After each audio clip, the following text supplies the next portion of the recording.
towards the destination, those are higher income and wages, lower taxes, better availability of employment, better weather condition, political stability, better education facility for the wards, for sons and daughters, better medical facilities, promotion of prestige, better behavior, getting better behavior from the people, religious tolerance, and also due to family reasons, one may move, one may come to a particular place.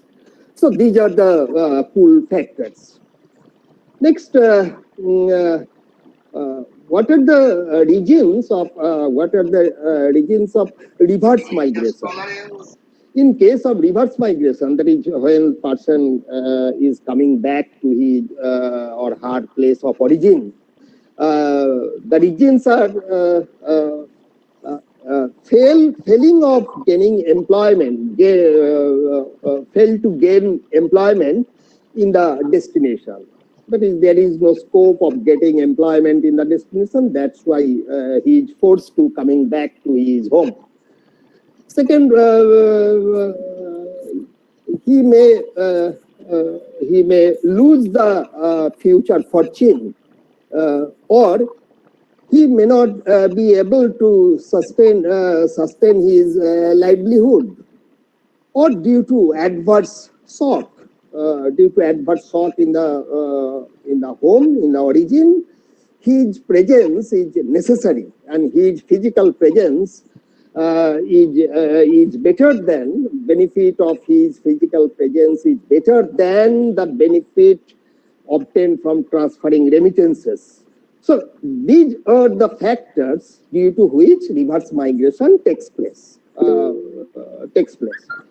Next, what are the determinants of reverse migration? That is the variables on which reverse migration depends. I have gone through a number of studies, and from the existing literature, I have identified some determinants of reverse migration. The main determinants are pointed out here. First, discriminatory treatment.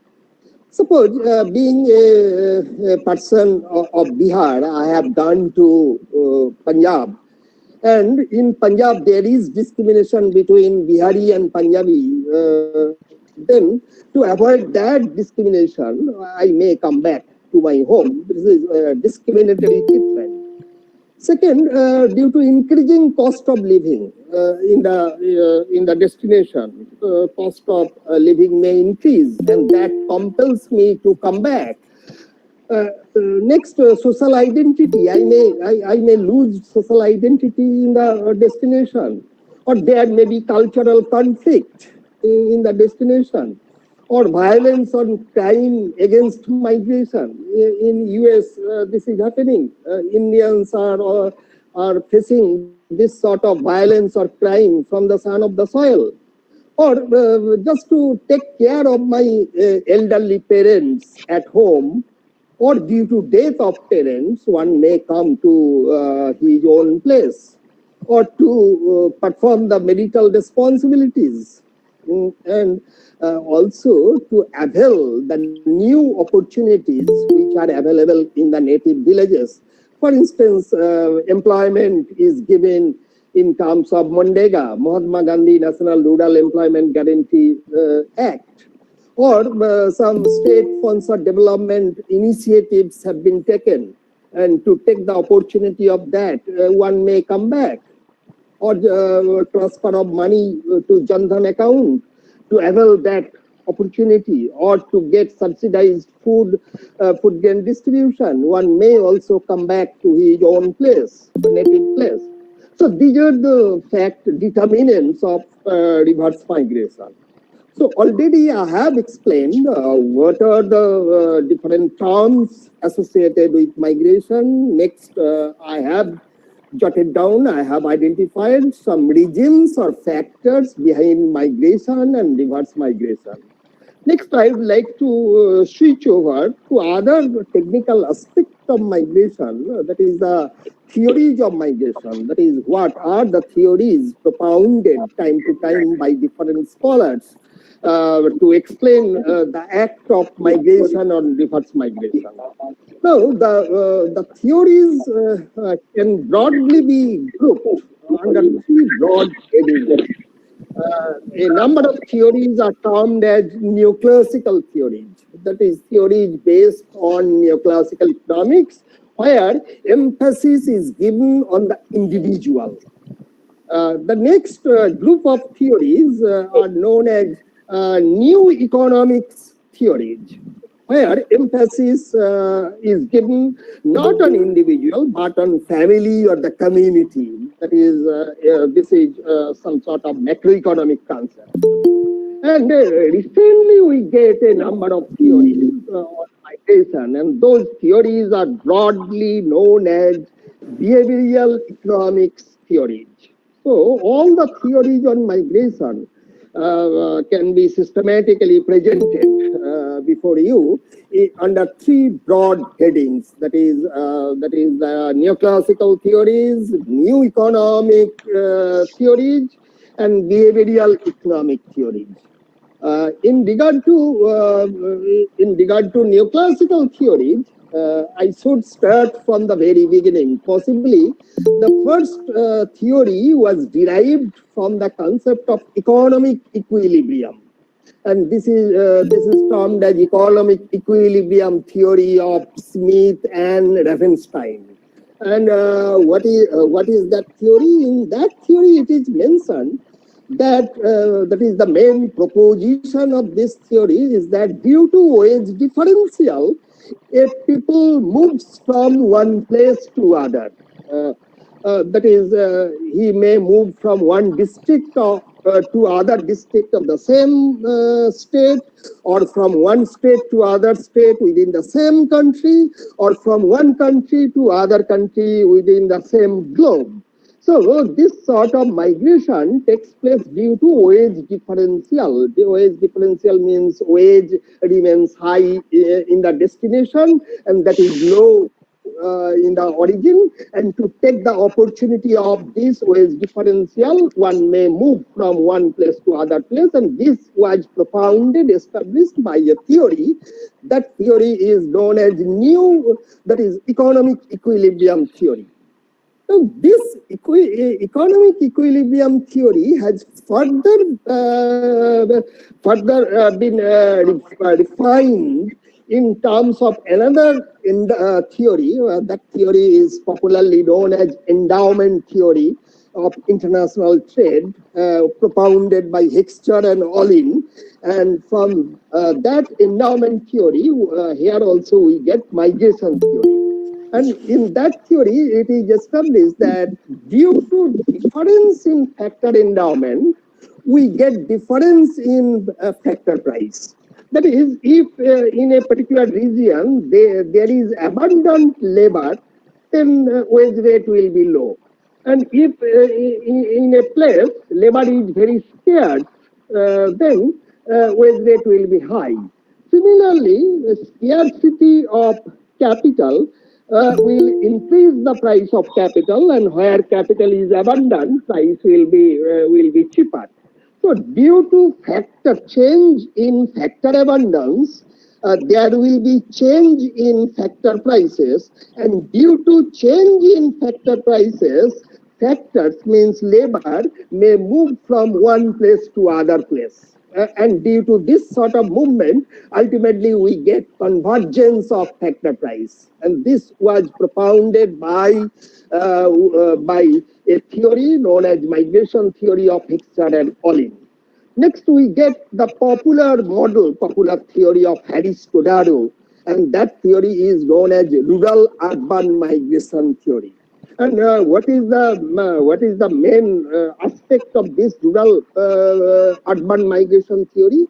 Here it is postulated that if people moves, that is an individual moves from one place to other place, not on the basis of recent earnings, rather focus is on expected earnings, expected future earnings. That is, what will be the expected future wage, what will be the opportunity or the risk of finding job in future. All these are taken into consideration while calculating the expected earning, and on the basis of this expected earning, actually migration takes place. This is the main aspect of this theory.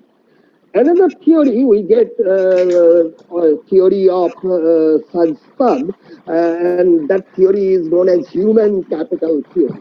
Here, it is considered just like investment decision. When an investment decision is taken, when profit is there, that is, total earning is greater than total cost. Here also, in case of migration, an individual migrant will estimate in his mind what will be the benefit if or what will be the expected future earning due to migration, and what will be the migration expenses. Migration expenses means traveling expenses or psychological expenses. You are going out of your own home, or living expenses. All these expenses are calculated, and if your total expected earning is greater than expenses, that is, if that one is positive, then migration may take place.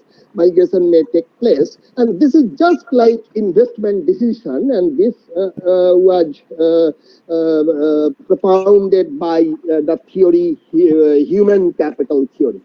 Next theory, we get theory of Lee, known as decision-making theory. Here, individual takes decision on migration based on 4 groups of variables. And what are those groups of variables? First group of variable that is known as the migrant will assess the positive and negative factors in destination. And next group, positive and negative factors in origin, and he will compare the positive and negative factors in origin and in destination. And third group, that is the personal factors, and fourth group, that is the intervention difficulties. So these are the 4 groups of variables on the basis of which actually a migrant, an individual takes decision whether to migrate or not. This theory is known as decision-making theory. Next theory, neoclassical theory, is known as dual labor market theory of Poyer. And what is that dual labor market theory of Poyer? Here it is pointed out that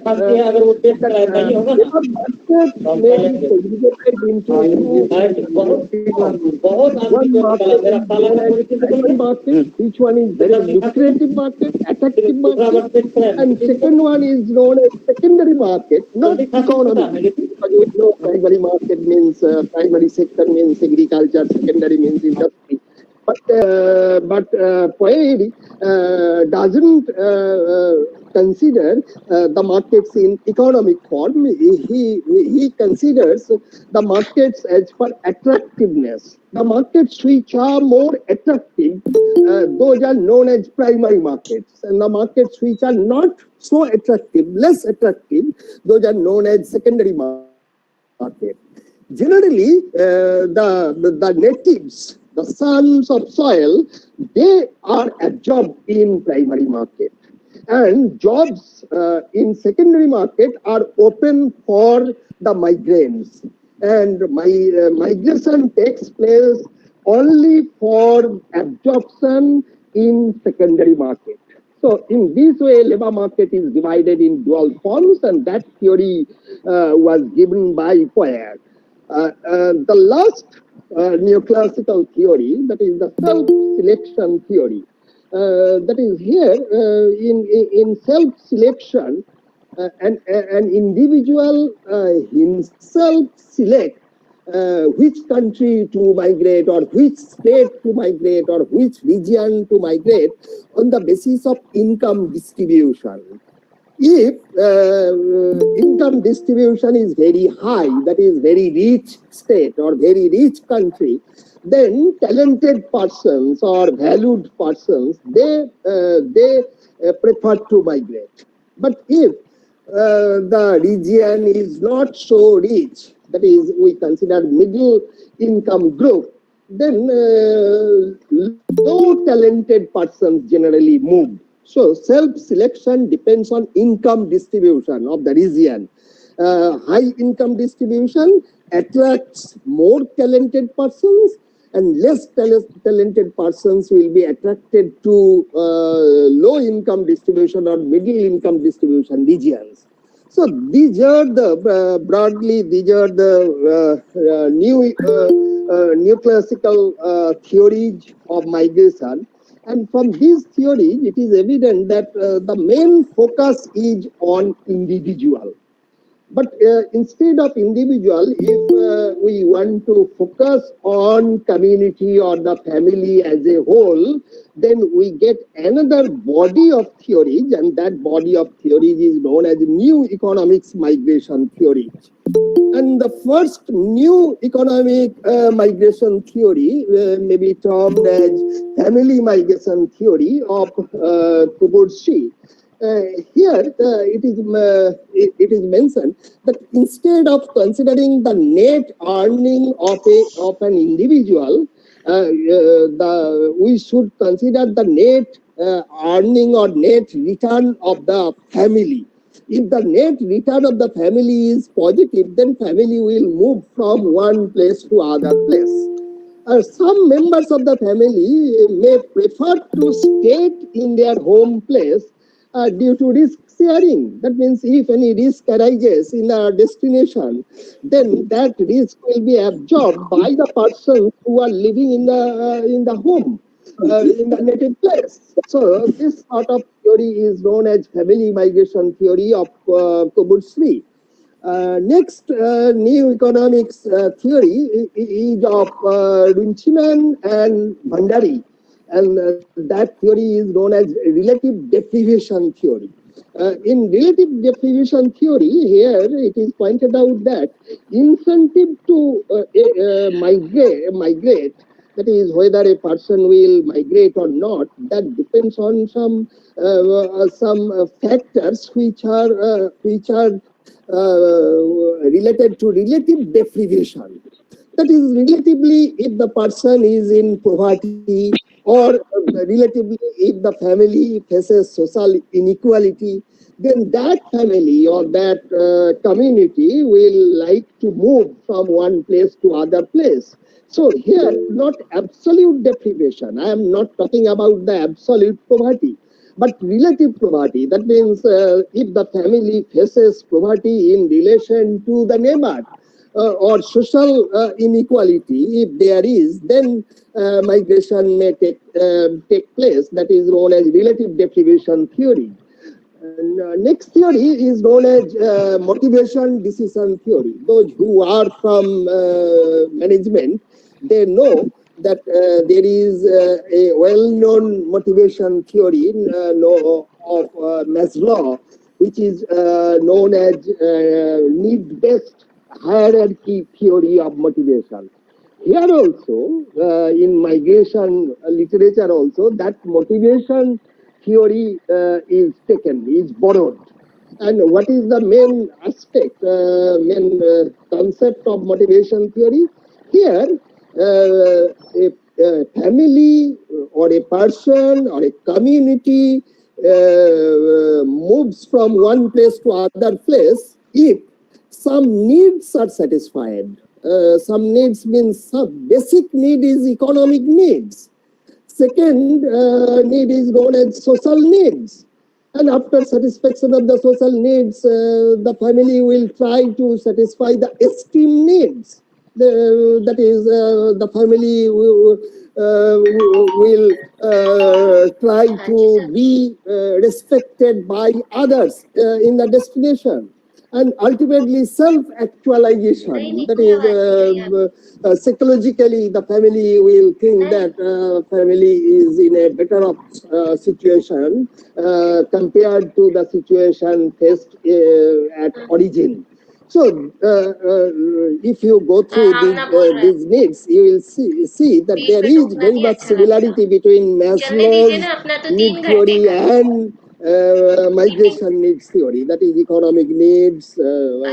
Above it, we get social need. In the ladder, the upper scale, we get another esteem needs, and ultimately self-actualization needs. And due to fulfillment of all these needs, the family will be motivated to migrate. This is the theory of motivation decision theory. Next, we get the rational expectation theory of migration. Here, it is considered the total return is considered, and total return is viewed in terms of wages, health, comfort, moral, individual choices, and risk adaptation. And people will migrate if this total expected net return is highest one. That is, all information are rationally processed, and after processing all these information, if the family observes that in place A, return is highest compared to place B, then family will switch over to place A instead of place B. This theory is known as rational expectation theory. And lastly, we get the new economic theory known as consumption theory of migration. Just like consumption function, here also, by maximizing utility, migration takes place. And utility is considered here as a function of not only material things, but also immaterial things. Immaterial things means quality of life, security, job opportunity. So these are also considered, that is maximizing the utility. In economics, we often maximize utility for determining our consumption. Similarly, in migration also, the utility of the family is to be maximized before taking decision regarding migration. Now, after that, I would like to switch over to a different arena. Professor Chattopadhyay, can you hear me? Pardon? Professor Chattopadhyay, this is Vineet Srivastav. Professor Chattopadhyay, your talk has been good, but please upload the PowerPoint presentation. We cannot view it from present now. And please conclude within 10 minutes, because the other speaker is also waiting. Okay, sir. Please okay, sir. Okay. Please upload the PPT. Okay, I shall upload it. Next, rapidly, I would like to present that we get the recent researches on migration based on behavioral economics, and in behavioral economics, we know that the basic assumption of economics, that is rationality assumption and self-interested assumption, these are not made. That is, people may not be rational, people may not be self-interested. That is, common interest may also be observed by the human being, and human being behaves actually, not rationally. So, on the basis of this, that is, a person cannot maximize anything. That is, global optimality cannot be achieved. So we should consider the decision under bounded rationality. So bounded rationality, prospect theory, irregularities, self-interested assumption is replaced by the altruist or common well-being assumption. If all these, or person may suffer from number of biases, confirmation bias, framing bias. For instance, suppose rupees 100 is given to you, or rupees 100 is taken back from you. Your pain will be greater than enjoyment of gain. That is, pain of loss is greater than enjoyment of equivalent gain. So, on the basis of this logic, a theory has been propounded that is known as prospect theory. And here also in CJIC, we get one theory. That theory is known as migration prospect theory, where framing effect, loss aversion, all these are considered. And this is very important, and I am doing my research presently on behavioral economics. So this area is an important area. Due to paucity of time, I couldn't present that. Next, I will rapidly switch over to other area, that is what is the present situation in India. In India, migration is skewed. If you consider the total migration picture, then 37% of internal migration comes from Bihar and Uttar Pradesh. And if you add two more states, Rajasthan and Madhya Pradesh, you will get 50% of total migration in the country. If you also analyze the census data, 1991, 2001, and 2011, you will see that external migration, rate of growth of external migration, that is coming down over the time. But internal migration within the state, that is increasing very much. In another slide, I have used that. That is, people are preferring to stay nearer to home instead of going far away from the home. And all we know from the newspaper reports that migrants are waiting for coming back to home, and they are taken back with the help of Sumit Train, and some started on their feet. They made accident, police atrocity. They faced police atrocities. So, number of untoward events occurred. And that is the situation that happened in the pandemic or in the COVID-19 situation. And why people want to come back? Because here actually behavior crops up, that is actual behavior. They are thinking, they are apprehending some costs. That is, they are thinking that my presence is more important than sending remittances. Already I mentioned. So some sort of fear, anger, shock, all these arises, or they may face the loss of gainful employment, or they are getting preferential treatment between natives and the migrants. Due to all these reasons, they like to come back.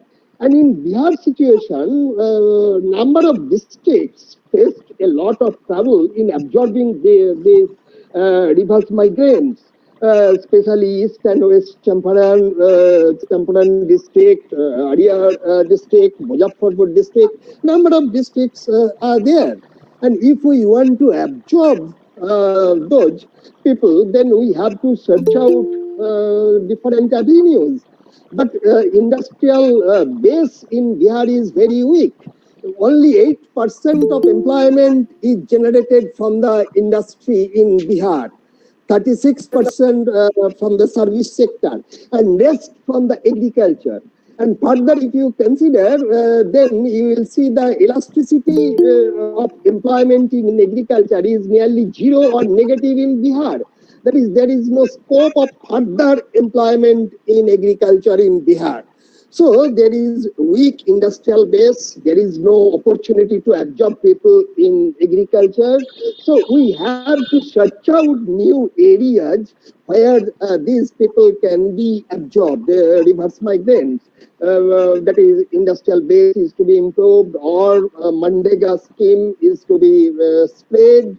And central government is also has launched a program in which 125 days employment has been assured, and that has been implemented in 116 districts across the countries and including the Bihar. So this is the situation in Bihar. so I should not consider. I should not take much time.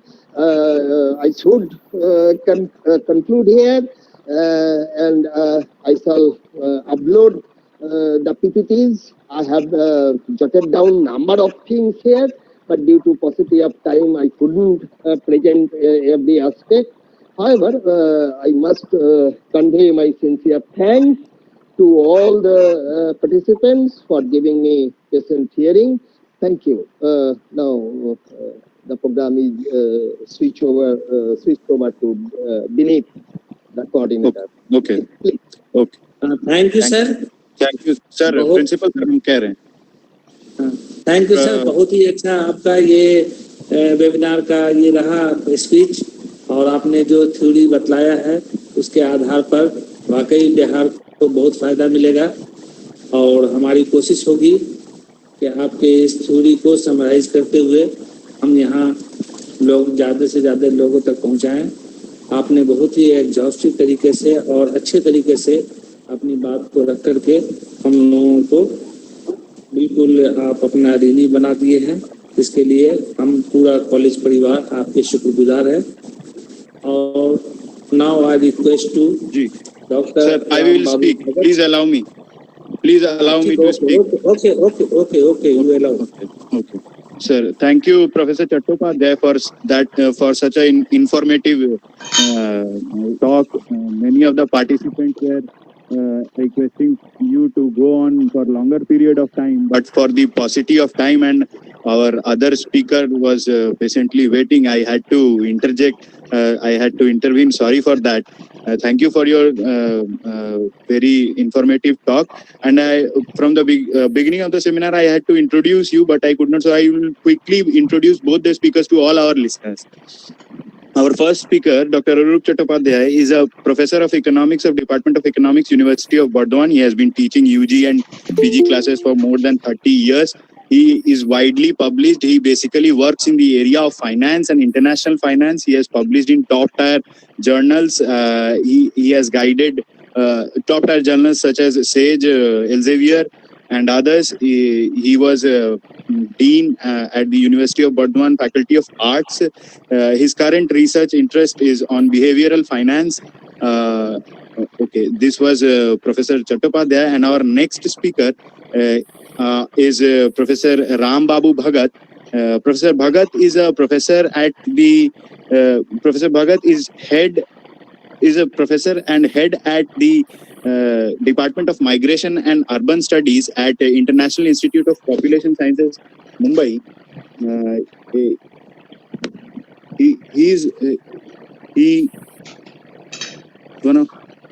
He works in the area of population studies, and he is consultant to many prestigious national and international bodies like Panel of Demography of Armed Conflict, IUSSP. He is also consultant to other world bodies such as UNESCO, Government of India, and he has also authored many books. He is widely cited in various sites. His work on migration has been widely cited.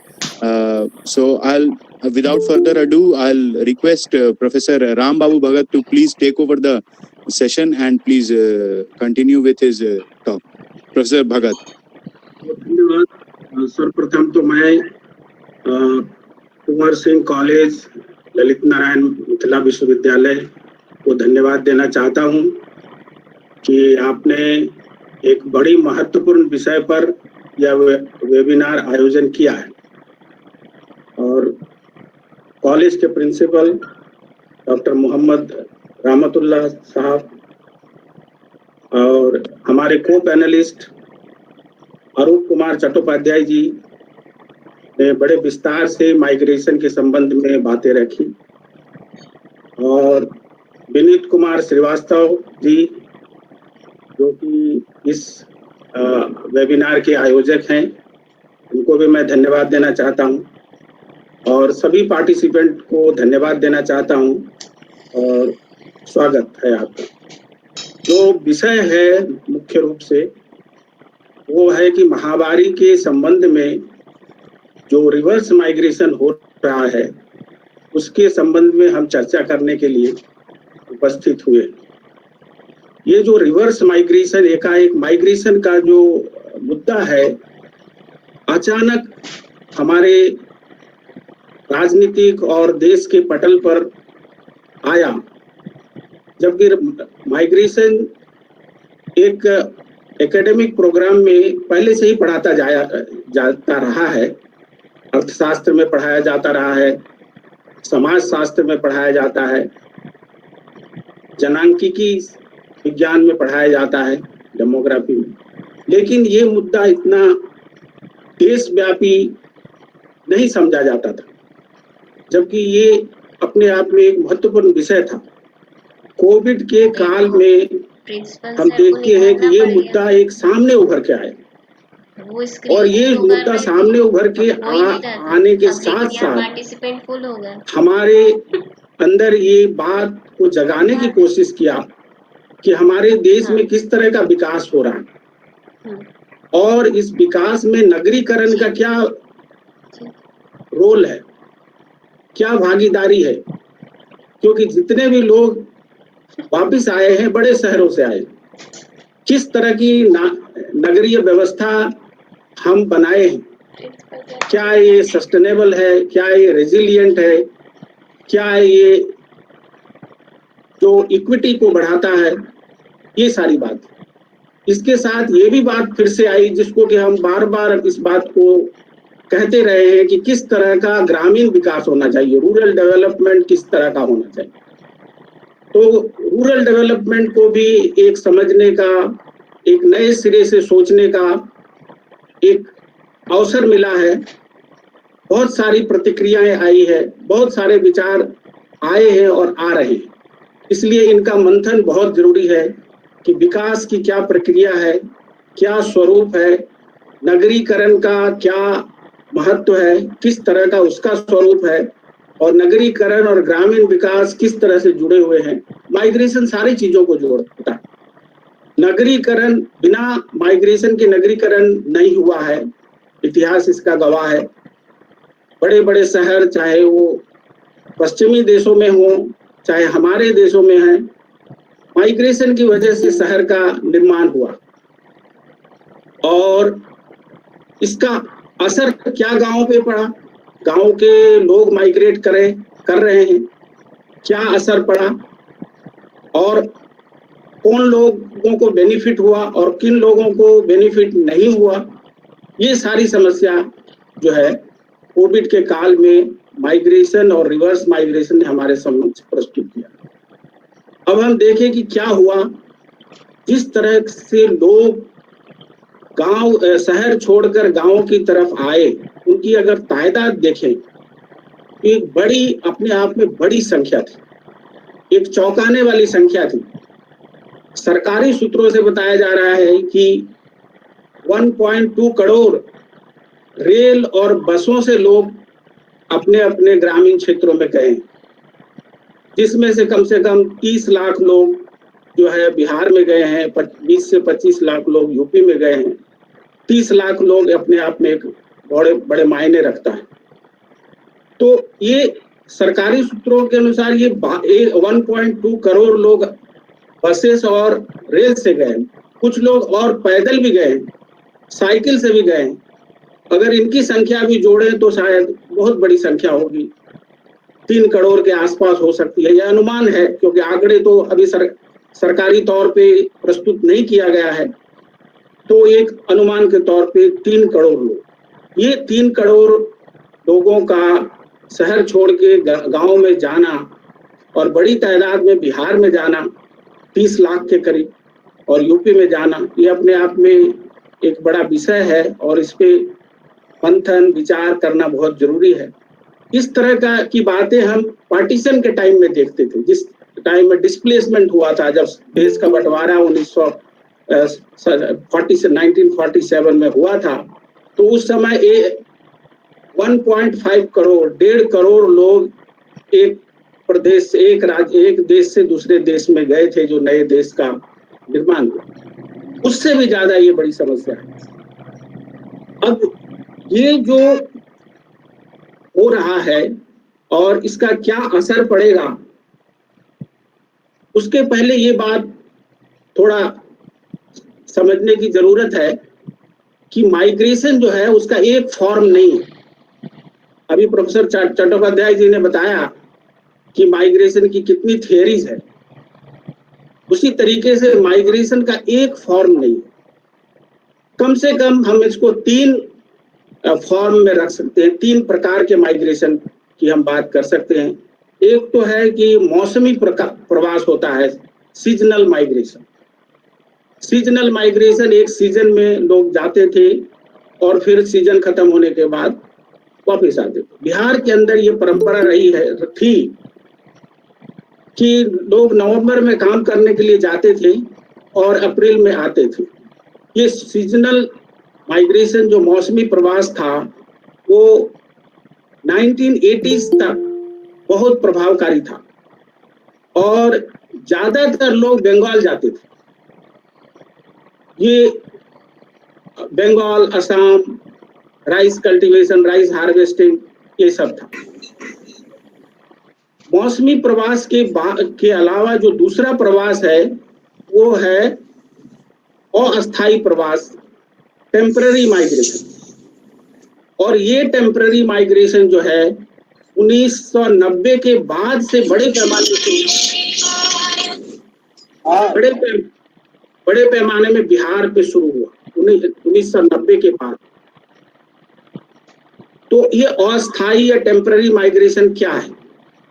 Seasonal migration तो जैसा मैंने बताया, एक season में गए और वापिस आ गए।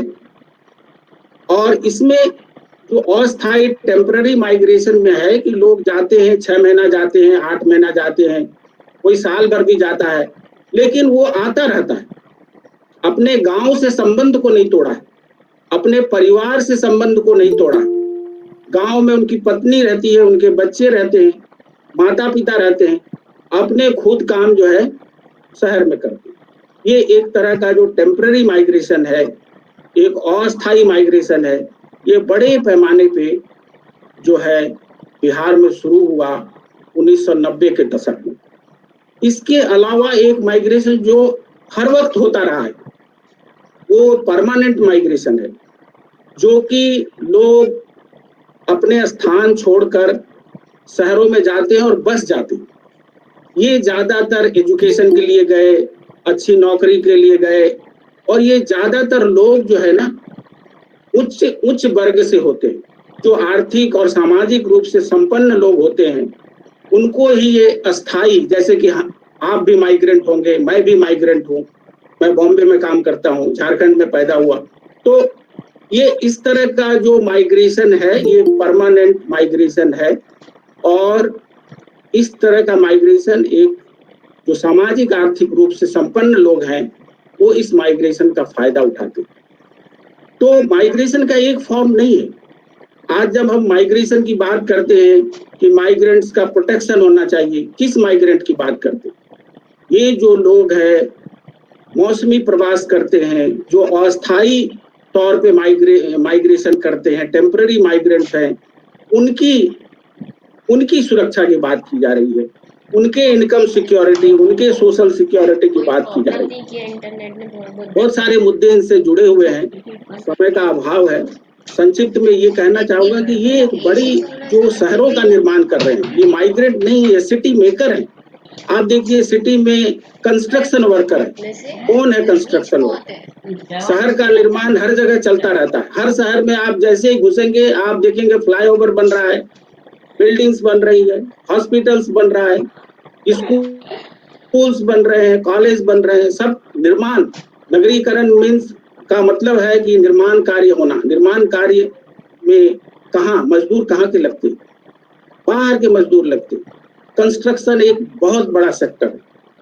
उसी तरीके से आपका जो वेंडर्स है, हॉकर्स है, इलेक्ट्रीशियन है, प्लम्बर है, मेसन है, कुक है, ड्राइवर है, ये सारे लोग टेम्पररी माइग्रेंट जो शहरों में आते हैं, किराए पे एक मकान लेते हैं, 10 आदमी मिल के रहते हैं, और इनकी तनख्वाह आप समझिए 10,000 रुपये से ज्यादा नहीं होती। 10,000 रुपये, लेकिन ये 10,000 रुपये का मतलब ये हुआ कि एक दिन में 300-400 रुपया कमाते।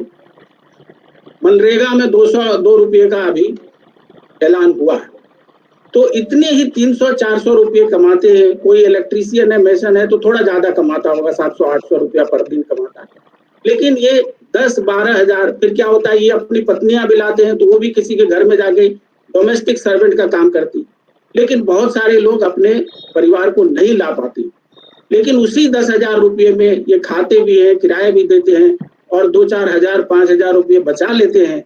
और अगर 5,000 बचा लिया तो 60,000 रुपया सालाना हो गया। आज खेती की स्थिति ऐसी है बिहार के अंदर और बिहार के बाहर कि आप 60-70 हजार रुपया कमाना बहुत मुश्किल काम है। कभी कभी तो लॉस हो जाता है खेती में, कभी आपदा आ गई, कभी और कुछ हो गया, उत्पादन ज्यादा बढ़ा तो मूल्य नहीं मिलते हैं। तो कई सारी ऐसी समस्याएं हैं जिसकी वजह से ये जो आपका है टेम्पररी माइग्रेशन बिहार के अंदर से काफी ज्यादा हुआ।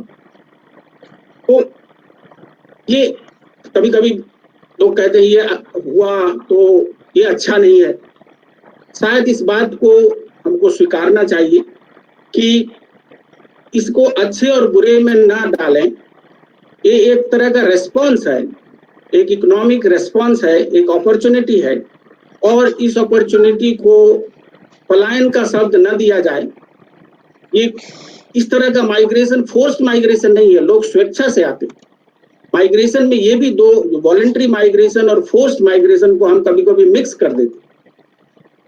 फोर्स्ड माइग्रेशन जो है वो पनिशेबल एक्ट है, जिसमें ट्रैफिकिंग आता है, जिसमें डिस्प्लेस्ड पीपल जिनकी सहायता की जरूरत पड़ती है, रिफ्यूजी आते हैं, ये सारे जो है फोर्स्ड माइग्रेशन का है। हम जो भी बात कर रहे हैं वो वॉलंटरी माइग्रेशन की बात कर रहे हैं। और देखिए पॉवर्टी तो हर जगह है, बिहार के हर एक जिले में पॉवर्टी है, लेकिन सारे लोग माइग्रेट नहीं कर पाते।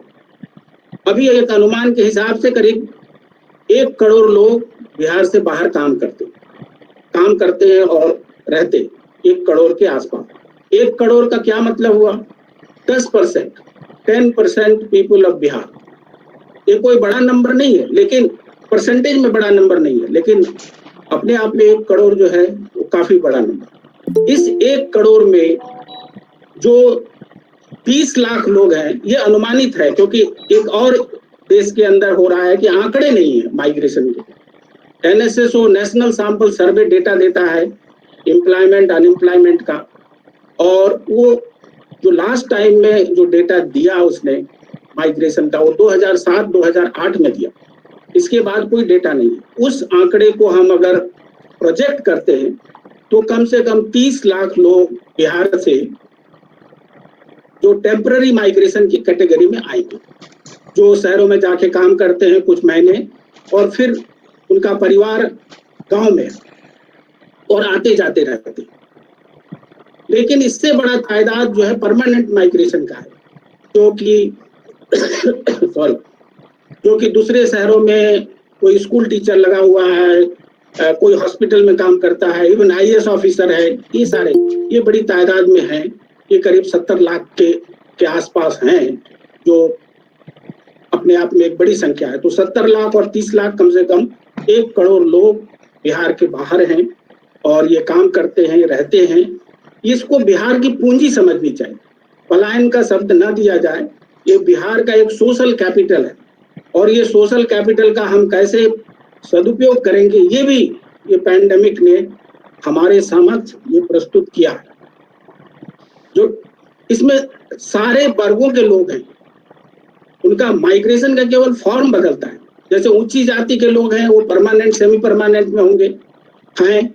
टेम्पररी माइग्रेशन में OBC वाले आ जाते हैं बहुत ज्यादा। सीजनल माइग्रेशन देखेंगे तो ये शेड्यूल कास्ट, शेड्यूल ट्राइब, ये लोग आते हैं। तो जाति व्यवस्था जो है और वर्ग व्यवस्था जो है वो भी इससे माइग्रेशन में दिखाई पड़ता है। और इस तरह से हमें माइग्रेशन को एक फॉर्म में नहीं, अनेक फॉर्म में देखना चाहिए, और इस बात की चर्चा शायद नहीं होती। अब बिहार के संबंध में जैसे मैंने कहा कि माइग्रेशन एक तरह का, इसको माइग्रेशन एज ए कैपिटल देखना चाहिए, सोशल कैपिटल देखना चाहिए। और बिहार के अंदर बहुत कई अच्छी चीजें हैं, कई पॉजिटिव एस्पेक्ट्स है जिसे हमें देखना चाहिए और उसको बल देना चाहिए। और इसमें अगर देखते हैं तो जब हम बिहार का इतिहास देखते हैं तो इतिहास बहुत बहुत गौरवशाली रहा है। 6th सेंचुरी BC से 6th century AD, 6th century BC जबकि बुद्धिज्म का आगमन हुआ, और उससे बाद मौर्य पीरियड और गुप्ता पीरियड, इसमें बिहार का न केवल बिहार के लिए रहा बल्कि देश का गौरव रहा बिहार। गुप्ता पीरियड में आप देखेंगे कि नालंदा जैसे विश्वविद्यालय की स्थापना की गई गुप्ता पीरियड, और वहाँ ये एक इंटरनेशनल सेंटर था। ये सब बिहार का एक गौरवशाली इतिहास रहा है। 6th सेंचुरी के बाद जो है जो देश में हुआ वो बिहार में भी हुआ। मगर मुख्य रूप से बिहार क्यों पिछड़ा रहा? बिहार में तरक्की हुई है लेकिन दूसरे प्रदेशों में तरक्की बहुत ज्यादा हुई, तो रिलेटिव गैप जो है वो भर नहीं पाए। तो बिहार में तरक्की हुई और फिर पिछले कुछ वर्षों में तो बिहार ने बहुत अच्छा इकोनॉमिक ग्रोथ का प्रदर्शन किया। 10% रेट ऑफ ग्रोथ से इकोनॉमी का ग्रो करना, लेकिन दूसरे प्रदेश अगर 6% और 7% से ग्रो कर रहे हैं तो जो गैप है बिहार और दूसरे प्रदेशों का वो घट नहीं रहा। महाराष्ट्र की इनकम देखेंगे और बिहार की इनकम देखेंगे, गैप बढ़ रहा है। आज बिहार का इनकम भारत के इनकम का 1/3, जबकि बिहार में बहुत सारी प्रगति हुई, रेट ऑफ ग्रोथ बहुत। ये एक जो इनइक्वालिटी का मामला है, एक बैलेंस का मामला है, इक्विटी का मामला है, रिलेटिव डेप्रिवेशन जैसा प्रोफेसर चट्टोपाध्याय ने जिक्र किया, रिलेटिव डेप्रिवेशन ये एक बहुत बड़ा मुद्दा है। तो बिहार के अंदर अगर देखें कि बिहार में जो समस्याएं शुरू हुई, इसका इतिहासकार और कुछ विशेषज्ञ मानते हैं कि इसका कहीं ना कहीं रूट जो है वो 1793 को जाता है, जबकि परमानेंट लैंड सेटलमेंट हुआ था ब्रिटिश गवर्नमेंट के द्वारा, ईस्ट इंडिया कंपनी के द्वारा। उस समय लॉर्ड कॉर्नवालिस ने परमानेंट सेटलमेंट किया था। इससे जो है एक तरह का क्लास पैदा हुआ, जो एक एक्सप्लॉइटिंग क्लास था। जमींदारी व्यवस्था को एक नया स्वरूप मिला और एक एक्सप्लॉइटेशन हुई, डिस्पोजिशन हुआ, और कास्ट सिस्टम को इसने स्ट्रेंथन भी किया। एक कास्ट हायरार्की के वो जो थी, उस कास्ट हायरार्की जो है वो स्ट्रेंथन हुई, वो चीजें उसमें इरोजन नहीं हुआ। देश के विकास, देश के आजादी के बाद भी कुछ ऐसा ही हुआ कि डेवलपमेंट तो हुआ, लेकिन फ्रूट्स ऑफ डेवलपमेंट का किस तरह से डिस्ट्रीब्यूशन हुआ, वहां भी वर्ग और जाति का जो है महत्वपूर्ण स्वरूप देखने को मिलता है। तो ये सब बिहार की कुछ हकीकत है जिसे हमें स्वीकार करना चाहिए। और इस बात की चर्चा आती है कि बिहार क्यों बैकवर्ड है, क्योंकि बिहार में जो है वो कास्टिज्म है। कास्टिज्म तो बहुत और प्रदेशों में भी है, लेकिन बिहार का नाम ही क्यों आता? तो कास्ट क्यों इतना इम्पोर्टेंट है बिहार के अंदर, ये भी एक सोचने की बात है। तो जब कभी अंडर डेवलपमेंट होता है और सामाजिक सुरक्षा की गारंटी नहीं मिलती है, तो जो नॉन स्टेट एक्टर वो एक सपोर्ट सिस्टम के तौर पे आते हैं। तो लोग क्राइसिस में किसकी मदद लेंगे? तो क्राइसिस में जो है जाति के लोग, अपने फैमिली के लोग, इस तरह से कई चीजें जो अंडर डेवलपमेंट की जो व्यवस्था है, अंडर डेवलपमेंट का जो स्वरूप है, वो कास्ट को एक सोशल कॉन्टेक्स्ट में लाता है, और वो एक तरह का प्रोटेक्शन, इकोनॉमिक और सोशल प्रोटेक्शन देता है नॉन स्टेट एक्टर के तौर पे। तो ये सब भी एक एकेडमिक चीजों को इतना आसानी से कह देना कि हाँ कास्टिज्म है, यहाँ कास्ट हो रहा है, कास्ट का क्या स्वरूप है, क्यों हो रहा है, ये चीज मिटेगा कैसे? डेवलपमेंट से मिटेगा। क्योंकि जो चीजें इकोनॉमिक डेवलपमेंट ने कास्ट हायरार्की को, कास्ट सिस्टम को स्ट्रेंथन किया है, क्योंकि फ्रूट्स ऑफ डेवलपमेंट जो है उसी प्रोपोर्शन में डिस्ट्रीब्यूट हुए हैं, तो ये एक, और ये इसका माइग्रेशन पे असर पड़ा। माइग्रेशन पे हम क्या असर देख रहे हैं कि जो टेम्पररी माइग्रेशन है वो एक वर्ग जाति कैटेगरी से आते हैं, जो मौसमी प्रवास वाले हैं, सीजनल माइग्रेंट है, वो एक वर्ग जाति विशेष की कैटेगरी से आते हैं, और जो परमानेंट माइग्रेशन है, जो अर्बन अपॉर्चुनिटी और बाहर की अपॉर्चुनिटी को का सौभाग्य जिनको मिलता है, वो एक वर्ग और जाति की से आते हैं। तो इस तरह की जो माइग्रेशन की जब एनालिसिस करते हैं, सोशियोलॉजिकल और पॉलिटिकल इकोनॉमिक एनालिसिस करते हैं, तो ये बिना डेवलपमेंट के स्वरूप को देखे, बिना डेवलपमेंट और अंडर डेवलपमेंट जुड़ी हुई बात। और कुछ इलाके में जो है माइग्रेशन का एक इतिहास रहा है ब्रिटिश पीरियड में। जो भोजपुर इलाका है, वहां से इंडेंचर्ड लेबर और माइग्रेशन की शुरुआत हुई, लेकिन अब माइग्रेशन जो है पूरे प्रदेश में फैल गया। हम लोगों ने एक स्टडी किया बिहार के अंदर, और करीब 32 गांवों का स्टडी किया, और जिसमें पाया कि कम से कम 50% हाउस होल्ड ऐसे हैं ग्रामीण इलाकों में जहां माइग्रेशन होता है, लोग काम के लिए लोग जाते हैं। तो पहले 80 के दशकों तक बंगाल जाते थे, 90 के दशकों से क्या हुआ कि ये महाराष्ट्र और दिल्ली की तरफ जा रहे हैं, तो ईस्ट से वेस्ट की तरफ जा रहे हैं। मौसमी प्रवास कम हुआ है, और ये जो टेम्पररी माइग्रेशन है ये काफी बढ़ा है। इसीलिए आप रिवर्स माइग्रेशन में देखेंगे, यही लोग जो थे जिनका गांव से नाता है, गांव में जिनकी फैमिली है, वही लोग वापिस आए। ये लोग पैसे भी बहुत भेजते, पैसा स्मॉल है, लेकिन पैसा जैसे 3,000 रुपया, 2-2,500 रुपया महीने के हिसाब से लगा लीजिए, तो 25-26,000 रुपया सालाना भेजते हैं इस तरह से। लेकिन अगर 25-26,000 रुपया एक माइग्रेंट का लगाएं, तो कुछ अनुमान इस तरह से लगाया जाता है कि 25,000 करोड़ रेमिटेंसेस आते हैं बिहार के अंदर।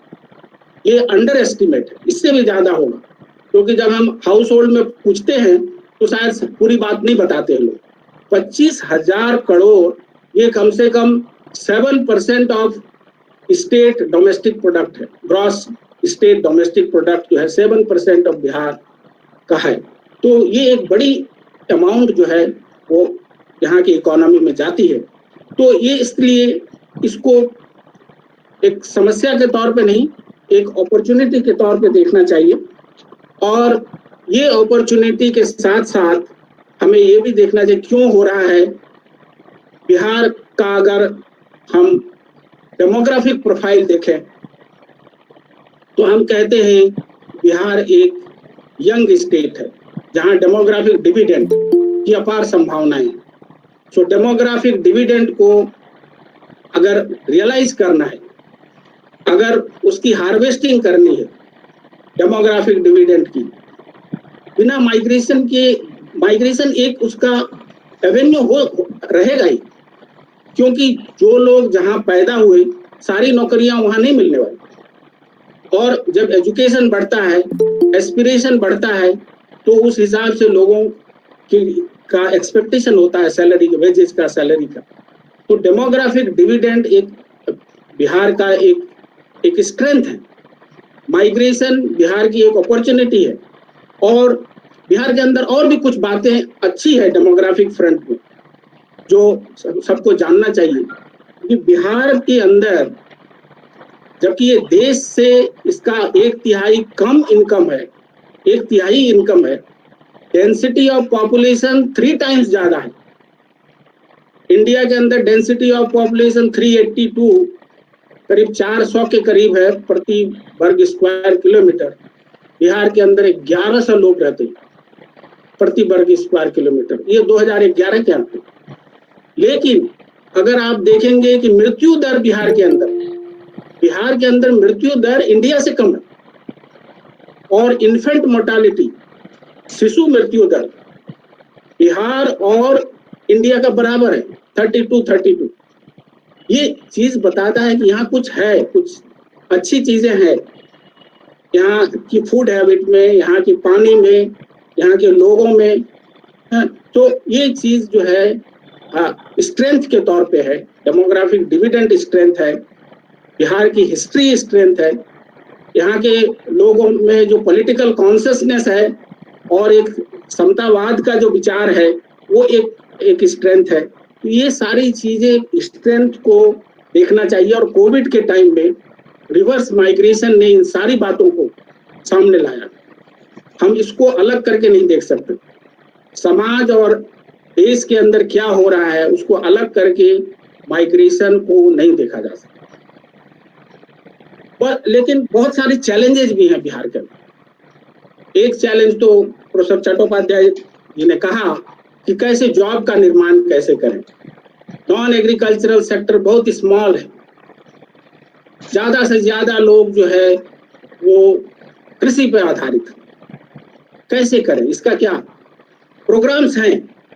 एमएसएमई का प्रोग्राम है, micro small medium enterprises MSME का प्रोग्राम है, एमजी नरेगा का प्रोग्राम है, नेशनल लाइवलीहुड मिशन चलता है। लेकिन इन सारी चीजों में एक जो प्रॉब्लम ये है कि कन्वर्जेंस की बहुत कमी। प्रोग्राम सिलोज में चलते, ये केवल बिहार की समस्या नहीं है, देश की पूरी समस्या है कि प्रोग्राम जो है, एक प्रोग्राम को दूसरे प्रोग्राम का पता नहीं होता। कन्वर्जेंस कैसे हो डिफरेंट प्रोग्राम। फिर हमारा जो प्रोग्राम है वो हाउस होल्ड को हम टारगेट करते हैं, बेनिफिशियरी अप्रोच है।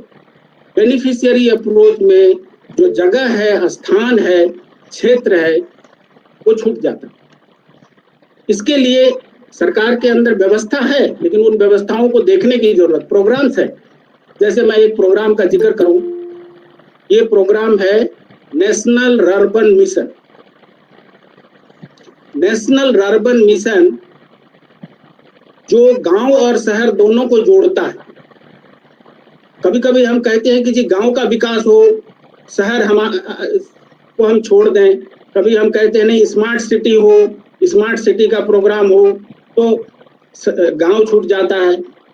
ऐसा नहीं है, गांव और शहर में सामंजस्य, रूरल अर्बन डिवाइड कैसे कम हो, ये बहुत जरूरी है। रूरल अर्बन डिवाइड कम हो का क्या मतलब?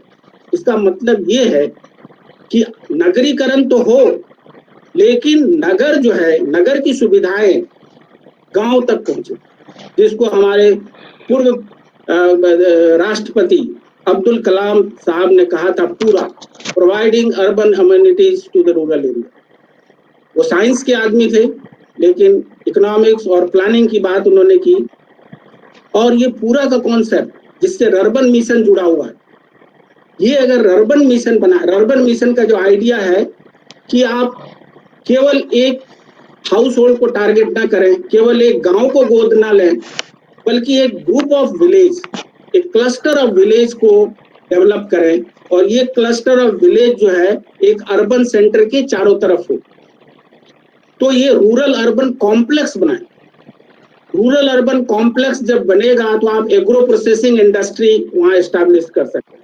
बिहार के अंदर अपार संभावनाएं हैं, चाहे आम ले लीजिए, चाहे लीची ले लीजिए, चाहे मखाना ले लीजिए, चाहे और भी फूड प्रोसेसिंग हो, अपार संभावनाएं हैं। इसकी अगर पैकेजिंग करके प्रोडक्ट बना के बेचा जाए तो शायद देश के अंदर इसकी बहुत बड़ी डिमांड हो। तो इसके कॉम्प्लेक्स बनाए जाए। ये चीज चाइना में भी किया गया, चाइना में टाउनशिप विलेज कॉम्प्लेक्सेस बनाए गए। तो इस तरह से, और ये जो कॉम्प्लेक्स 20-25 गांव को एक साथ मिला के और एक शहर के चारों तरफ हो, एक कॉम्प्लेक्स बना, और इस कॉम्प्लेक्स में सारी सुविधाएं प्रदान की जाए, connectivity, road connectivity, electronic connectivity, market, education, health. आज तो इस तरीके से जो रर्बन मिशन का कॉन्सेप्ट है वो बहुत जरूरी। लेकिन रर्बन मिशन को करने के लिए प्लानिंग की व्यवस्था सुधारनी बहुत जरूरी। आज देश में एक बार फिर से सोचने की जरूरत है कि प्लानिंग कितना जरूरी है। और प्लानिंग नीचे स्तर पर, गांव के स्तर पर प्लानिंग, प्लानिंग देश के स्तर पे और राज्य के स्तर की बात मैं ये नहीं कर रहा, गांव और डिस्ट्रिक्ट के लेवल के स्तर पे प्लानिंग होनी चाहिए। अगर मनरेगा का कोई काम होता है तो किस प्लान के अंदर होता है, गांव में क्या एसेट डेवलपमेंट हो, कहाँ वाटर सेट डेवलपमेंट हो रहा है, कहाँ रोड बने जा रहे हैं, इसका एक प्लान होना चाहिए। और प्लान करने की क्षमता बहुत है गांव के लोगों को, इसके लिए एक्सपर्ट की जरूरत नहीं है। गांव में रिटायर्ड टीचर हैं, गांव में रिटायर्ड इंजीनियर्स हैं, गांव में बहुत सारे बुद्धिजीवी लोग हैं जो कि इस व्यवस्था को, ग्रामीण जो विलेज प्लानिंग है उसको बना सकते हैं, उसको इम्प्लीमेंट करवा सकते हैं और उसके अंदर कन्वर्जेंस होगा, चाहे मनरेगा हो, चाहे ICDS का प्रोग्राम हो, चाहे और भी वाटर सेट डेवलपमेंट का प्रोग्राम हो, ड्रिंकिंग वाटर का प्रोग्राम हो, ये सारे विलेज प्लान के बाहर कन्वर्जेंस नहीं हो सकता। तो प्रॉब्लम यह है कि सब चीज हमारे यहाँ 200-250 प्रोग्राम्स हैं, सारे program different line of ministries में है और ये सारे डाइवर्जेंस है कन्वर्जेंस नहीं है। और क्योंकि ये हम गांव की बात नहीं सोचते, गांव और शहर को मिला जोड़ने की बात नहीं सोचते, तो ये सारी चीजें जो है कोविड के मामले में, रिटर्न माइग्रेशन के मामले में बहुत जरूरी है। माइग्रेशन के मामले में मैं ये कहना चाहूंगा, फिर से मैंने जैसे कहा कि इसको एक अपॉर्चुनिटी, एक माइग्रेशन को एक सोशल कैपिटल के तौर पे लेना चाहिए और इसको लेने के लिए, इसको बनाने के लिए कुछ चीजों की आवश्यकता है। बिहार फाउंडेशन बहुत अच्छा काम कर रहा है, लेकिन इसके अलावा भी और कुछ करने की जरूरत है। आप देखिए पंजाब में क्या हो रहा है, आप देखिए केरल में क्या हो रहा है, आप गुजरात में क्या हो रहा है और गोवा में क्या हो रहा है।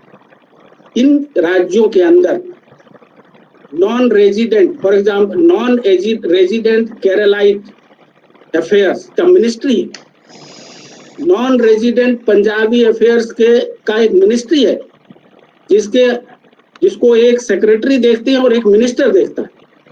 उसी तरीके से गुजरात में नॉन रेजिडेंट का मतलब माइग्रेंट, अब नॉन रेजिडेंट हैं, अब नॉन रेजिडेंट बिहारी मतलब आप महाराष्ट्र में हैं, आप नॉन रेजिडेंट। तो ये नॉन रेजिडेंट का जो ये कुछ विकसित जो राज्य हमारे यहाँ, इन्होंने डिपार्टमेंट बनाया, जिन्होंने मिनिस्ट्री बनाई, और ये जो जिसको डायस्पोरा भी कह सकते हैं, बिहारी डायस्पोरा को एक प्लेटफॉर्म पे लाने की जरूरत है और बिहार के विकास में उनका योगदान लेने की जरूरत है। बहुत सारे बिहार के लोग बहुत संपन्न हैं बाहर में, उनको इस प्लेटफॉर्म की जरूरत है। तो इस तरीके से एक सोचने की बात है कि non resident Bihari affairs ministry बने। तो ये माइग्रेशन के कॉन्टेक्स्ट में और भी विकास की बहुत सारी बातें हो सकती है। मैं एक और बात कह के अपना बात खत्म करूंगा, वो है कि बिहार के अंदर जो फ्लड की समस्या है, आज देखिए कि 30 लाख लोग बाहर से आ चुके हैं, बहुत सारे वापस भी जाएंगे, जैसे जैसे अनलॉक हो रहा है बहुत सारे लोग जाएंगे, लेकिन कुछ लोग नहीं जाएंगे, हो सकता 20% 25% लोग, हम अभी नहीं कह सकते क्योंकि इसका अध्ययन करना जरूरी है कि कितने लोग। कुछ सर्वे बता रहे हैं कि 20% लोग नहीं जाएंगे, 80% लोग वापस फिर चले जाएंगे। तो 30 लाख लोग करीब वापस आए हैं और कुछ सूत्रों से, मीडिया के सूत्रों से पता चल रहा है कि कम से कम 10 लाख लोग विस्थापित हो गए फ्लड में। हर एक साल फ्लड आता है, तो आपके पास ये सारे जो बर्डन है, उसमें से जो फ्लड से अफेक्टेड लोग होंगे उसमें से लोग माइग्रेट करेंगे, कोई सीजनल करेगा, कोई टेम्पररी करेगा। तो समस्याएं जुड़ी हुई चीजें, फ्लड की समस्या ये बहुत बड़ी लंबी समस्या रही है, लेकिन ये उसमें सोचने की बात है कि किस तरह से बिहार का विकास हो रहा है, क्या विकास के प्रोसेस में फ्लड बढ़ रहा है। क्योंकि अगर किस तरह के निर्माण हो रहे हैं, ये इंजीनियरिंग का मामला है कि रोड किस तरह से बन रहे हैं। अगर रोड रिवर के पैरेलल बनेगा और रिवर या उसका डायगोनल बनेगा किस तरह से, तो जल प्रवाह, अगर ये उत्तरी बिहार की समस्या है, उसमें मैं समझता हूँ कि जो कंस्ट्रक्शन है, रोड का कंस्ट्रक्शन, हाईवे का निर्माण, ये सारी चीज भी कई तरीके से पानी के बहाव को रोकता है, क्योंकि हर नदियां गंगा में आके मिलेगी और गंगा में मिलेगी तभी जाके पानी जो है समुद्र में जाएगा। अगर कहीं आप रोड बनाए, कहीं हाईवे बनाए और पानी थोड़ी सी बारिश हुई, हम ये बराबर कहते हैं कि नेपाल से ज्यादा पानी आता है, तो वो बात भी सही है, लेकिन ये इंजीनियरिंग का विषय है, टेक्निकल विषय है और इसमें अच्छे एक्सपर्ट्स लगने चाहिए। और जो विकास की जो प्रक्रिया है उसमें फ्लड कंट्रोल बिहार के अंदर बहुत बहुत जरूरी है। और फ्लड कंट्रोल केवल फ्लड ये सामाजिक व्यवस्था को भी अफेक्ट करता है, जैसे कि मैंने कहा कि माइग्रेशन को अफेक्ट करता है, ये जाति व्यवस्था को भी प्रभावित करता है। कौन लोग डिस्प्लेस्ड होते हैं, किनके गांव डूबते हैं, कौन से जाति और वर्ग के लोगों का विस्थापन होता है, तो ये सारी चीजें जुड़ी हुई चीजें हैं। तो ये चीजों को जोड़ के देखना चाहिए और ये एक अपॉर्चुनिटी है, एक चैलेंज है और मैं समझता हूँ इस चैलेंज से कुछ अच्छा नतीजा निकल के आएगा। तो और हम सबको मिलके काम करना चाहिए बिहार के विकास में, जो बिहार के अंदर हैं, जो बिहार के बाहर हैं और बिहार से जुड़े हुए हैं।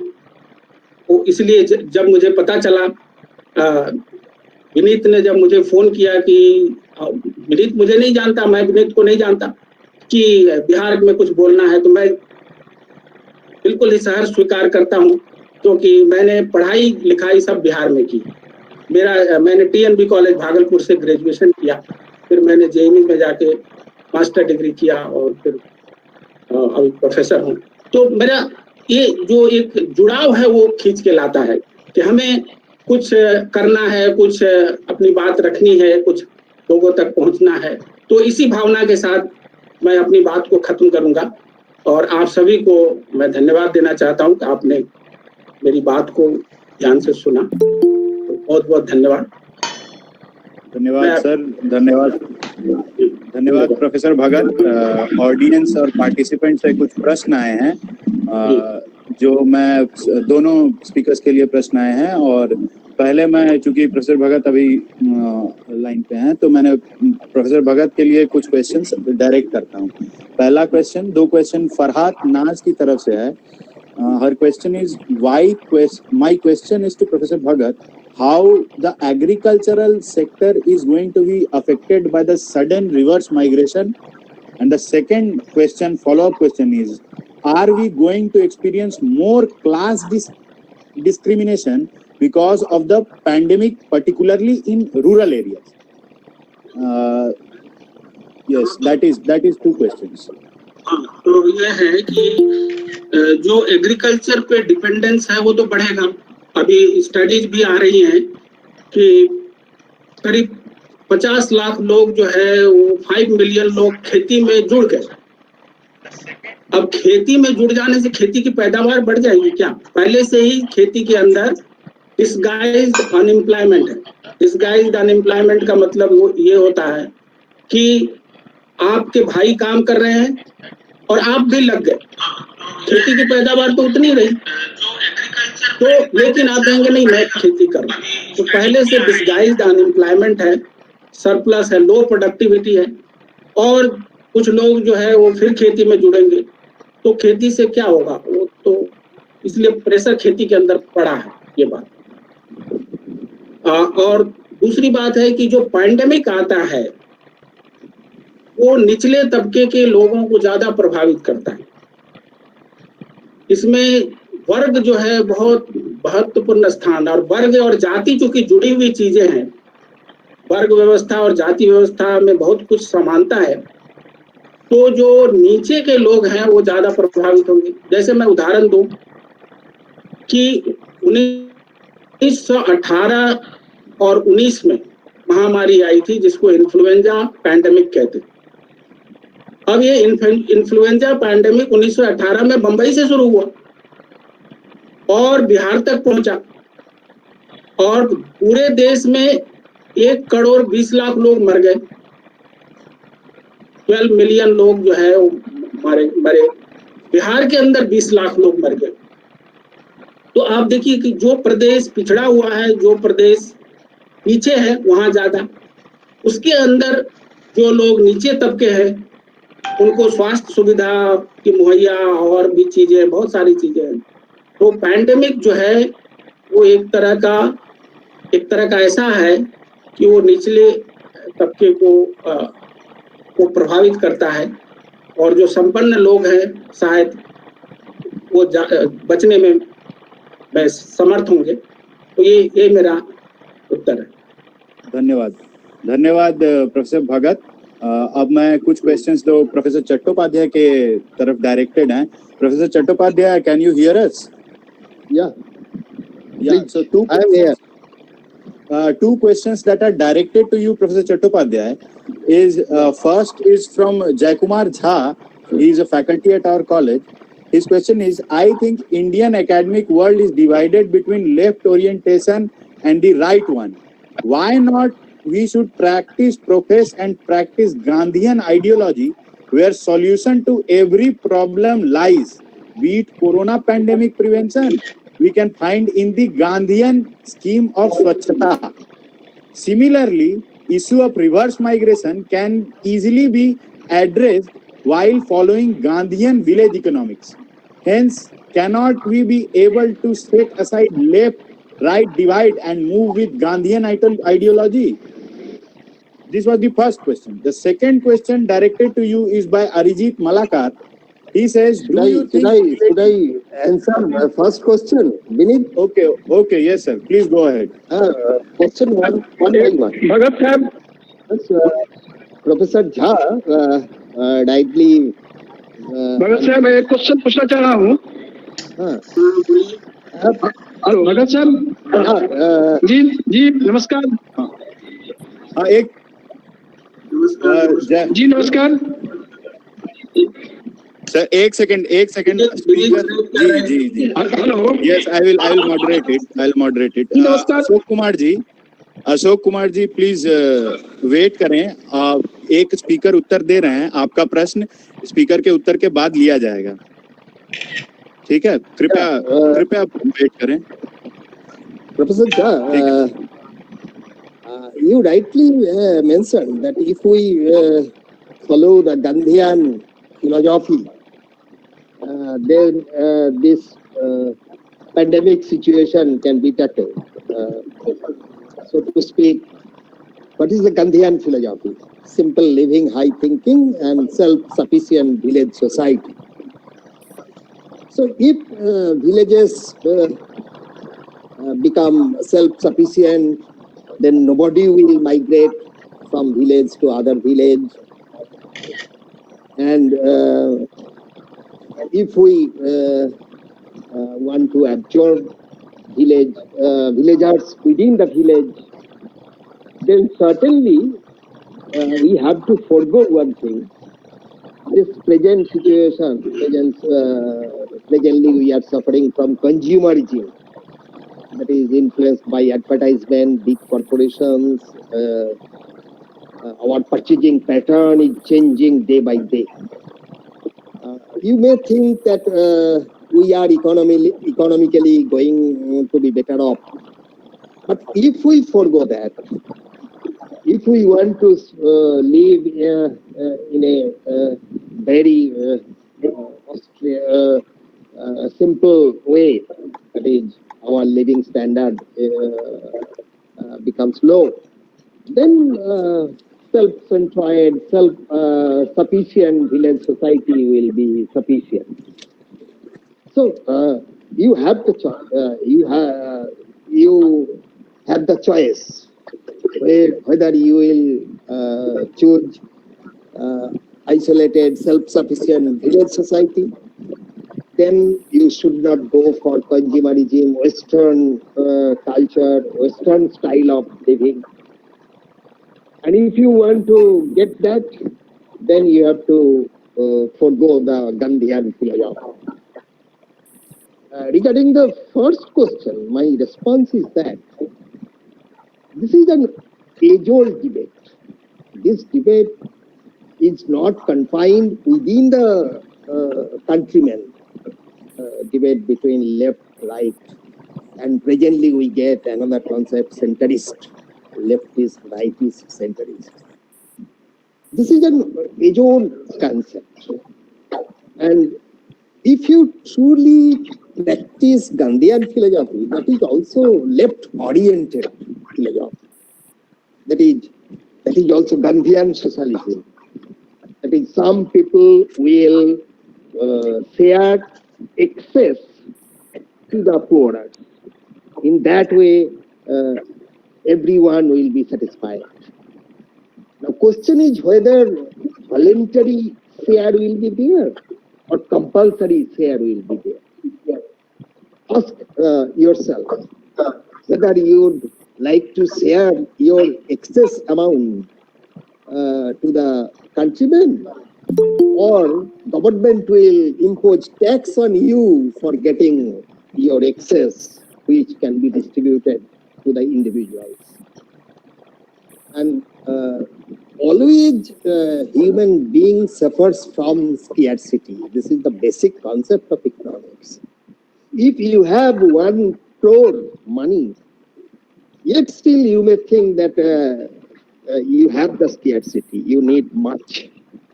So to practice Gandhian philosophy, we should develop ourselves mentally, psychologically.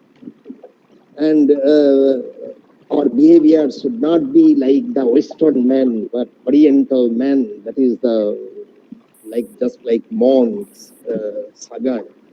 So if we are like that, we are really altruist, then we will be able to help the people following the Gandhian philosophy. But if you go through the present scenario, all the countries are moving from right ideology to left ideology. That is, government subscription, government subsidies, government funds are being generated for the countrymen, for the benefit of the poorers, downtrodden. So when any crisis arises, we feel the need of left ideology. Whether that is Gandhian type of ideology, or Marxian type of ideology, or Vinoba Bhave type of ideology, or Rabindranath Tagore type of ideology.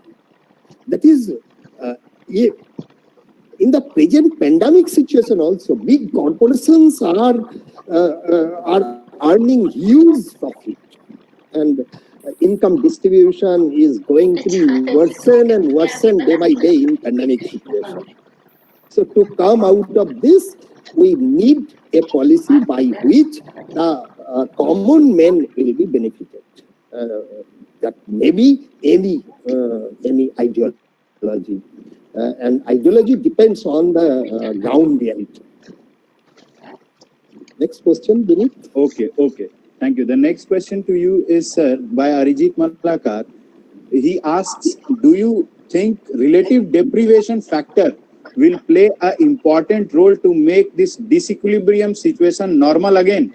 And sir, if you express your thinking about the socio-political views regarding this reverse migration problem. This is his second question. And one more question is from our undergraduate student, Sakshi Kumari. She asks, what is the positive and negative impact of migration on the economy? So please address these two questions. Yes, I would like to address both the questions, all three questions together. Migration takes place over time due to economic reasons. And that is, if you stop migration, what will happen? The regions who are suffering from scarcity of labor, talented labor, they will face the problem. Industry will face the problem. So, industry needs talented, skilled, as well as unskilled persons. The natural question arises, why industries have not been set up in Bihar, or in Bengal, or in UP? Why all the industries are in Maharashtra or Gujarat? This is the basic economics. That is, there are some advantages and advantage industrial, and due to those advantages, industries develop particular region, and in other regions there are not so much industry. So it's a historical phenomenon. And if you consider the present situation in Bihar, I am not very much optimistic either regarding Bihar or regarding West Bengal, because due to freight equalization policy, the locational advantage of Bihar and Bengal has been ruined over time. That is, the same coal, same iron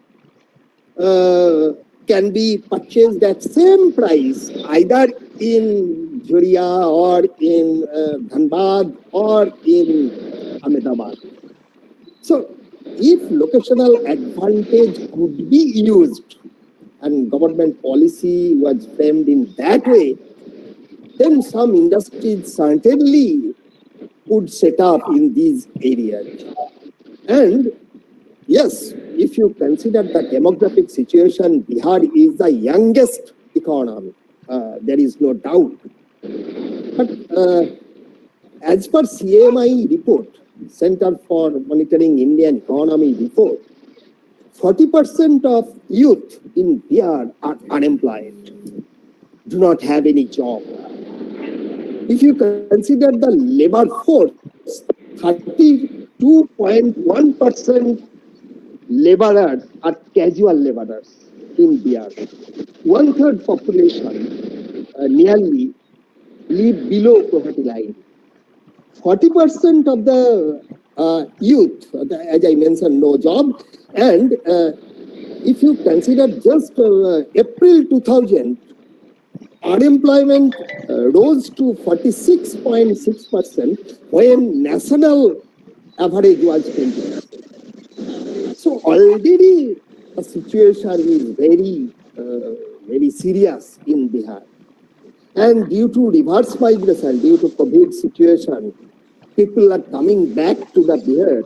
And already I mentioned agriculture is suffering, is overcrowded. And technically elasticity is equal to zero. That is, there is no further scope of gainful employment. Gainful. I am giving emphasis on this very term. That is, with employment, productivity or production will rise. That is not the situation in Bihar agriculture. So what we have to do, yes, Professor Bharkat rightly pointed out, that is, we have to nurture the urban type of society. We have to develop the MSMEs, modern, medium and small enterprises, and agro-based industries. We have to give emphasis on construction work, food management programs, and the metro rail project in Patna that is to be taken up, and that should be extended. So in this way, people can be absorbed. But it is to be remembered that economy will face a shock. If you consider the composition of state domestic product, then you will see that there are a number of families in Bihar who sustain their livelihood depending on remittances received from the migrants. And total remittance is nearly 5.5% of state domestic product in Bihar, and that is the second highest after Kerala. In Kerala also, number of people are settled in Gulf and getting employment in Gulf. They generally remit money, and with the help of that money, we know the HDI, Human Development Index in Kerala, is very high. So you cannot say that migration is bad for the economy, for the origin. So if Kerala can develop also with the help of remittances, Bihar should also develop. Now, if remittances stop, that is, further remittances do not come, and if people come back to their own places, then certainly that will create a burden for the economy, and that will help also to increase the social discrimination, because out of social discrimination also, historically some people moved from one place to other, and if they come back, social tension may also crop up. So, these are my responses. But what will happen, none can say. If there are three economists, as I mentioned, as I used to mention, then if there are three economists, you will get four opinions. Persons may vary. However, economically, migration is good for the health of the economy, and reverse migration will create problem in the economy. And already there is demographic dividend, but we are unable to nurture that demographic dividend because huge unemployment, lack of industrial base are the situations. We may have Swabhiman, but Swabhiman cannot solve the problem.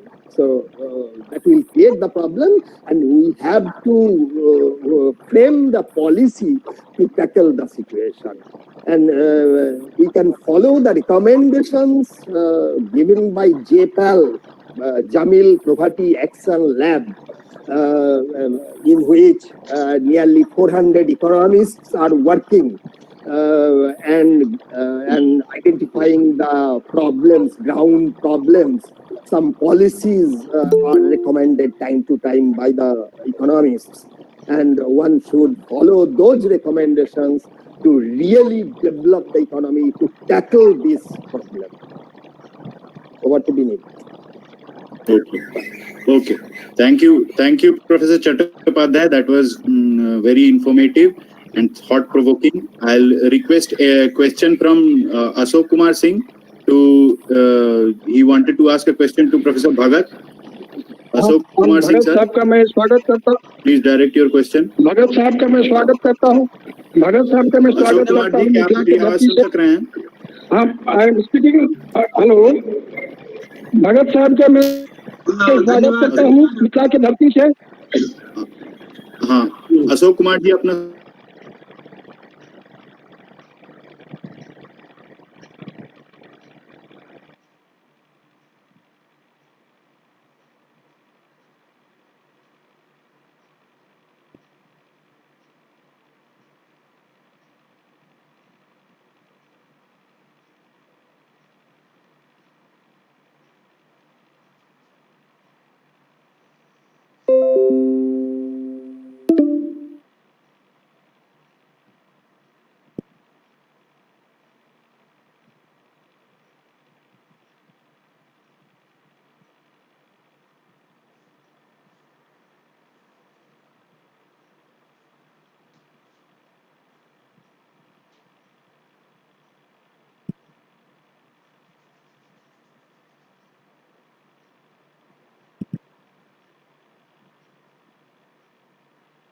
प्रशासन को न राज्य सरकार को बिना सूचना दिए हुए और उसको वो गया. आखिर इन मजदूरों के पंजीकरण की क्या व्यवस्था हो सकती है? क्या यह सरकार को इनके नॉलेज में होनी चाहिए कि हमारे राज्य का मजदूर अन्य राज्यों में किस तरह काम करता है? उसके इकोनॉमिक व्यवस्था के लिए, उसके पारिवारिक व्यवस्था के लिए सरकार के संज्ञान में रहना चाहिए कि नहीं रहना चाहिए? अगर रहना चाहिए तो उसका प्रकार या किस सिस्टम होना चाहिए? क्या उसका थ्योरी होना चाहिए, चलना चाहिए, चाह रहे हैं? देखिए, एक कानून है जिसका नाम है inter state migrant workman act 1979. उसके तहत कोई भी मजदूर बाहर जाता है तो जो ठेकेदार का पहले रजिस्ट्रेशन होना चाहिए. जो रिक्रूटिंग एजेंसी है उसका रजिस्ट्रेशन होना चाहिए, और वो रिक्रूटिंग एजेंसी जो है सरकार उसको देखेगी। अब आपको मैं बताता हूं कि जो लोग, बहुत सारे लोग बड़े पैमाने पे काम करने जाते हैं, वो कंस्ट्रक्शन में काम करने जाते हैं, और जब बिल्डिंग बनती है तो बिल्डिंग में एक सेस लगता है। पटना में भी ये सुने होंगे कि एक एक बिल्डिंग में सेस लगता है, जो कि building and other construction workers welfare board में पैसा जाता है, और वो पैसा कंस्ट्रक्शन मजदूर को नहीं मिलता।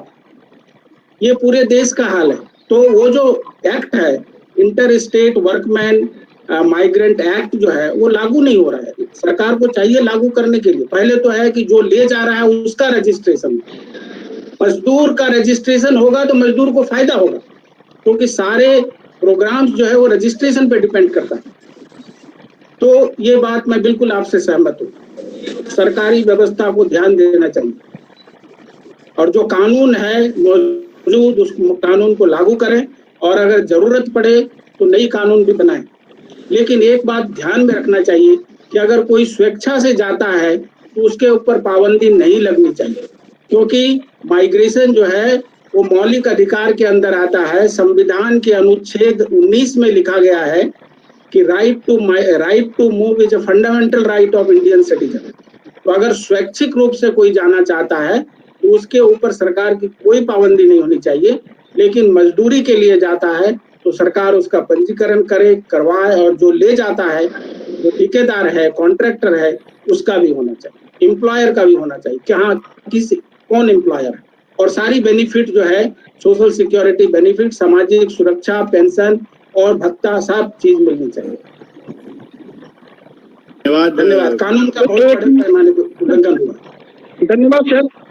धन्यवाद स्पीकर अशोक जी, और धन्यवाद एक चीज जानना चाह रहे हैं कि अभी तक लोग ये व्यवस्था अनुग्रहित हूँ कि आज सिर्फ एक कॉल पे ही, एक ईमेल पे ही आप लोग इस वेबिनार में अपने शिरकत की और इतना समय लिया अपना। अब मैं नवीन कुमार जी को आमंत्रित करता हूँ कि वो, कुमार जी, क्या आप मेरी बात सुन सक रहे हैं? Doctor Naveen, professor Naveen Kumar, are you there?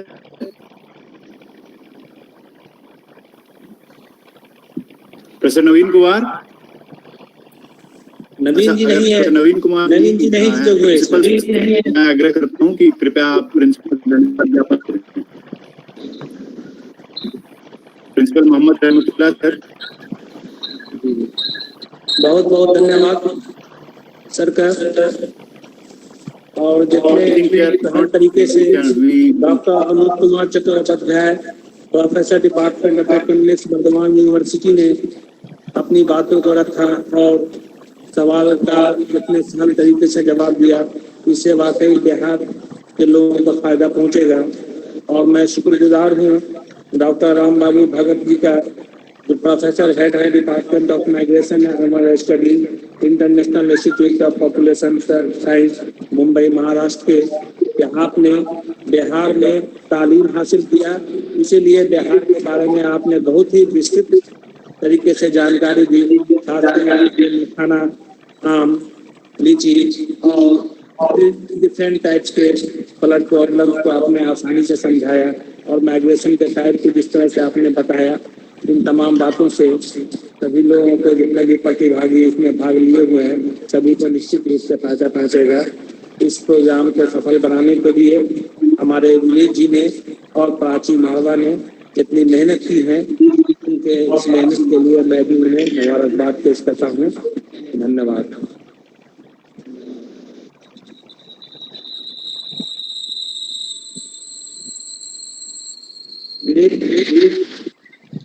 Programme को यहीं पर खत्म कर दिया है।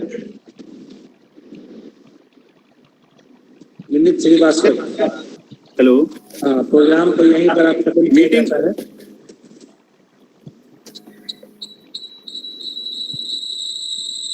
खत्म कर देने का परमिशन चाहेंगे सर?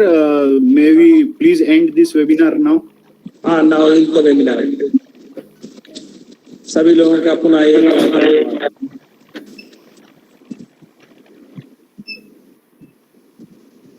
अभी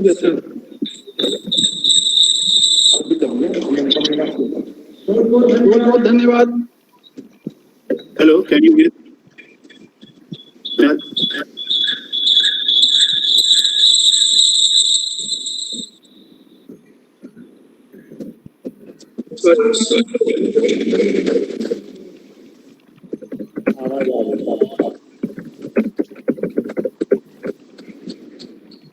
मैं सबसे कहना चाहता हूँ कि आप जो